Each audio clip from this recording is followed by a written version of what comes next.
તો ભાવનગરમાં આવેલા શાશ્વત તીર્થ શેત્રુંજય તીર્થ આમ તો તેના ધાર્મિક યાત્રાને લઈને અને પ્રદક્ષિણાને લઈને અનેરું મહત્વ ધરાવે છે।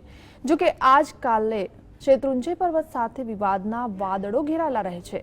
આ વિવાદ જૈન સંબંધિત નહીં પરંતુ આચાર્ય મુનિ ભગવંતો વચ્ચેના અહંકારના ટકરાવ સંબંધિત છે અને તે પણ તિથિના સંબંધિત છે।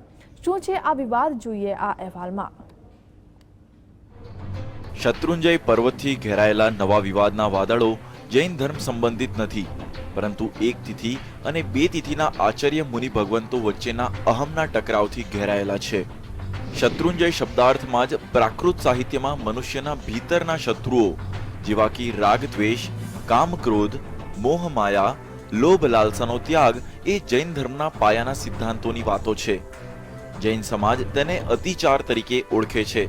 આવી એક જૈન ધર્મની સૈદ્ધાંતિક વિચારધારાવાળા તમામ સાધુ ભગવંતોનું પાલિતાણામાં મુકામે એક વિશાળ સંમેલન છેલ્લા 3 દિવસથી કેટલાક નિર્ણયો લેવા યોજાયું છે, પણ અચાનક તેમાં બદલાવ આવ્યો છે, જે આશ્ચર્ય સાથે જ આઘાતજનક પણ છે।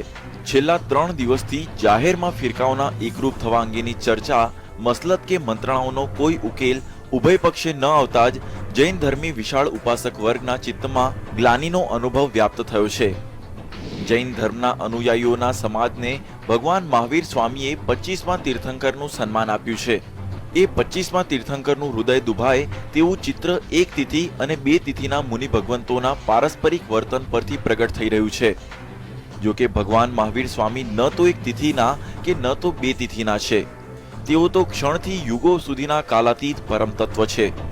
બંને પક્ષના સાધુ સંતો પર અહમ સવાર છે। આ મુનિ ભગવંતો પાઠ પર બેસીને જ જગતને નિર્મોહી અને નિરાભિમાની થવાના ઉપદેશ આપતા હોય છે।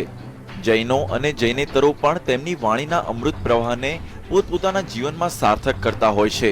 ત્યારે સમાજના આદર્શરૂપ આ પૂજનીય સાધુજનો જ જ્યારે ખુલ્લમ ખુલ્લા પોતાના મમત્વની અને અહમ પર જીદ કરીને જરા પણ બાંધછોડ કરવા તૈયાર ન હોય, ત્યારે ખાસ તો નવી પેઢીને વધુ આઘાતજનક લાગે છે। કારણ કે જૈન ધર્મને અનુસરતી નવી પેઢી પૂર્ણ તર્કબદ્ધતાથી ધર્મને સ્વીકારે છે અને તેઓ જ્યારે મહાપુરુષના પદ પર બિરાજતા સાધુઓને આ રીતે એક તિથિ કે બે તિથિની લડાઈ લડતા જુએ છે, ત્યારે તેમની ધર્મપરાયણતાને ગંભીર હાનિ પહોંચે છે। Bureau report, GSTV।